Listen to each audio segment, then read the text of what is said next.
ভারত একটি অসভ্য সন্ত্রাসী রাষ্ট্র, একটি সন্ত্রাসী অর্গানাইজেশন। ভারতীয় মিডিয়া মিথ্যাচারে ভরপুর।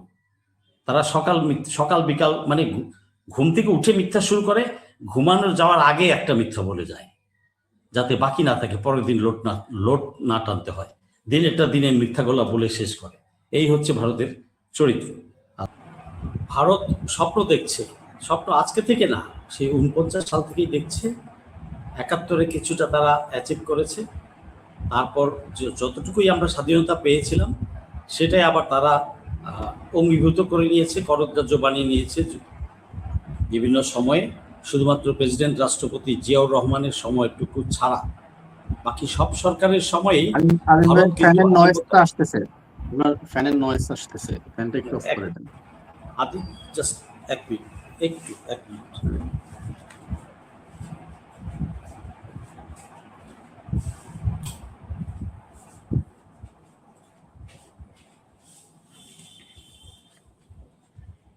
জি সরি।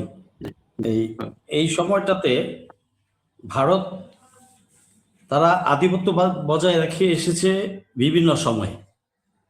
যেই আধিপত্য আমরা 24শে জুলাইতে ভেঙে দিয়েছি এবং হারিয়ে যাওয়া স্বাধীনতা আমরা পুনরুদ্ধার করেছি।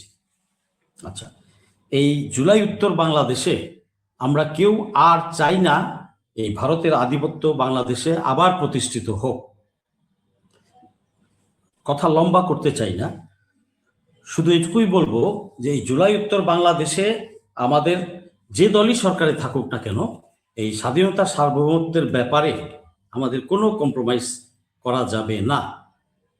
বন্ধুত্ব দরকার হলে আমরা রাখবো না কারোর সাথে, কিন্তু আমার স্বাধীনতা সার্বভৌমত্ব যেখানে কম্প্রোমাইজ হওয়ার সুযোগ থাকে সেই জায়গাতে আমরা বন্ধুত্ব রাখবো না, নর্মাল সম্পর্ক থাকবে।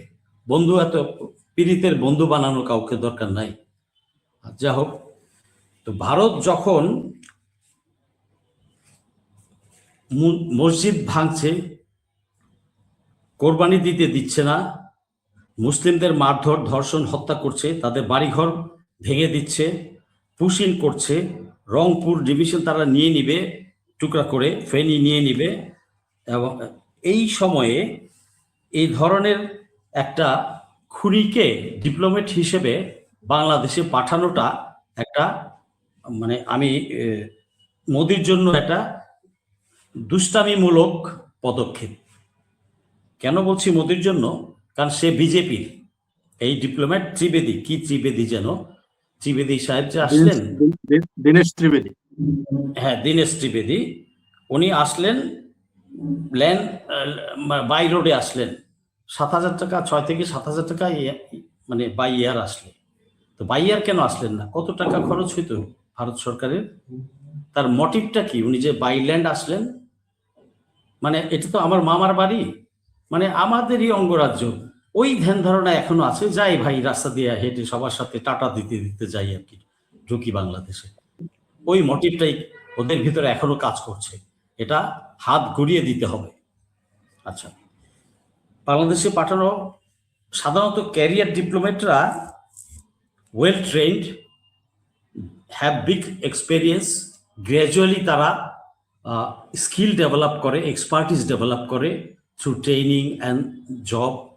বিভিন্ন মানে সিচুয়েশন ডিল করতে করতে একটা সময় তারা ক্যারিয়ার ডিপ্লোমেট, মোটামুটি স্কিল্ড একজন পারদর্শী ডিপ্লোমেট হয়। তো সেই ক্ষেত্রে একজন যেখানে জুলাই উত্তর পরিবেশে তারাও চাচ্ছে যে বাংলাদেশের সাথে সম্পর্ক উন্নয়ন হোক, তো সেই ক্ষেত্রে তারা গায়ের জোরে সম্পর্ক উন্নয়ন করতে চায়। কারণ গায়ের জোরে যদি না চাইতো তাহলে একে পাঠাইতো না। এটা আমাদের বাংলাদেশিদেরকে বুঝতে হবে। কারণ ক্যারিয়ার ডিপ্লোমেটের মধ্যে টলারেন্স থাকে, ডিসিপ্লিন থাকে, তারা ডিপ আন্ডারস্ট্যান্ডিং থাকে, লং স্টাডি থাকে তাদের স্ট্র্যাটেজিক অ্যান্ড লোকাল ইস্যুস এর উপরে, হ্যাঁ, এবং তারা শ্রদ্ধাবোধ থাকে, ডিপ্লোম্যাটিক নর্মসগুলো তারা ফলো করে। আচ্ছা, বাট পলিটিক্যাল ডিপ্লোমেট যেগুলা, এটাগুলো নিয়োগকৃত হয় সাধারণত রাষ্ট্রপ্রধান দ্বারা। তাহলে সেক্ষেত্রে মোদি কর্তৃক সরাসরি নিয়োগকৃত এই ত্রিবেদী, এটা আমাদেরকে বুঝতে হবে। Is a political diplomat. সে এমন একটা political diplomat and political activist এবং রাজনীতিবিদ যার হাত রক্তে রঞ্জিত, মুসলিমদের রক্তে রঞ্জিত, এবং তার দ্বারা শুধু মুসলিমরাই না, ওই ওই পারে নিম্নবর্ণের হিন্দুরাও নির্যাতিত। যেমন আজকে এই আধা ঘন্টা আগে একটা ভিডিও দেখছিলাম যে ওপারে গঙ্গা স্নানে নেমেছে নিম্নবর্ণের হিন্দুরা, ওদেরকে পিটায় উঠায় দিচ্ছে। সো ওই পারে যে শুধুমাত্র মুসলিমরা অত্যাচারিত হচ্ছে না, আর মুসলিমরা অত্যাচার করতে করতে শেষ করে দিল। ভারতীয়দেরকে এই জিনিসটা বুঝতে হবে যে তারপরে তোমাদেরকে অলরেডি তোমাদেরকে করছে এবং তোমাদেরকেও শেষ করে দিবে এই ব্রাহ্মণ যাত্রা, এই বিজেপি, এই হিন্দুত্ববাদী সরকার। তো ভারতের নিজের পায়ে নিজেরা কুড়াল মারছে। আচ্ছা, তা সে স্বপ্ন দেখছে 140 কোটি আর 20 কোটি, মানে আমরাই তো, আসো না আমরা মিলে মিশে সংসার করব। আবার হাসিনা সরকার যেমন সংসার করে গেছে, তো আবার সেই সংসার করার আহ্বান জানাইতে সে আসছে। তার মোটিভটাই তো খারাপ, যে সিচুয়েশনটা তারা তৈরি করেছে ইন্টারিম গভর্নমেন্টের সময়, এবং এই সরকার আমাদের বিএনপি সরকার বসার পরও যেভাবে ডিস্টার্ব করে যাচ্ছে বিএনপি সরকারকে বিভিন্ন ইস্যু দিয়ে, পুশিন, আবার 2 দিন পরে দেখবেন যে হিল ট্যাক্স দিয়ে শুরু করেছে। 24 আগস্টের পরপরই তো তারা আবার করেছে, ওই আমাদের ফেনী, কুমিল্লা ওসব অঞ্চলে পানি ছেড়ে দিয়ে তারা আমাদেরকে অত্যাচার করেছে। তো ওরা তো একটার পর একটা করেই যাচ্ছে এবং করেই যাবে কেন? কারণ ওদের একটা সন্ত্রাসী রাষ্ট্র, ওরা সন্ত্রাসী অর্গানাইজেশন, এদের কোনো চরিত্র নাই, এদের রক্ত খারাপ, ডিএনএ ক্রোমোজোম জিনের মধ্যেই এদের দোষ। এটা 20 বছর এদের ট্রেনিং দিলেও কিন্তু এরা যে উন্নত জাতিতে পরিণত হবে তা কিন্তু নয়, হওয়ার নয়, তাদের মানে নেচারটাই এরকম। আচ্ছা, তার এই স্টেটমেন্টের জন্য আমি বলবো আমার সরকারকে তাকে শোকজ করা এবং তাকে এক্সপ্লেনেশন চাওয়া তার কাছ থেকে, কেন সে একটা স্বাধীন সার্বভৌম রাষ্ট্রের সার্বভৌমত্বে সে আঘাত করল, আমাদের হৃদয়কে আঘাত করল। তার মোটিভটা কি? সে কি, কোন সাহসে সে এই ধরনের বক্তব্য দিল? সে তো আনফিট, সে ডিসকোয়ালিফাই হয়ে গেল to work as a diplomat এই একটা স্টেটের মধ্য দিয়ে। একটা ক্যারিয়ার ডিপ্লোম্যাট যদি হইতো, তার মনে যদি দুষ্টামিও থাকতো, সে কিন্তু এই ধরনের স্টেটমেন্ট দিত না। একটা ক্যারিয়ার ডিপ্লোম্যাট জানে কখন কিভাবে কোন নর্মস ফলো করে, শিষ্টাচার ফলো করে কাজ করতে হয়। তার মানে একটা অদক্ষ, অযোগ্য, ডাকাত, খুনি, অথর্ব, সাড়ে শয়তান একটা পলিটিক্যাল ডিপ্লোম্যাট এখানে পাঠিয়েছে মোদি ইচ্ছা করেই। কারণ আমরা দেখতে পাচ্ছি এই জিনিসগুলো কিন্তু লিঙ্কড আপ।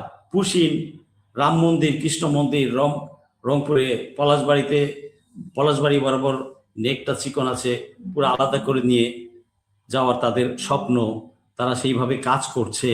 তাদের ইস্কন আছে, অপারেটিভ আছে, এবং তারা ওই পারে মিডিয়া দিয়েও তারা হাম্বিদাম্বি করছে, পুশিন করে যন্ত্রণা দিচ্ছে, মানবতর জীবনযাপন করাচ্ছে ওই পারের মুসলিম যাদেরকে পুশিন করতে চাচ্ছে।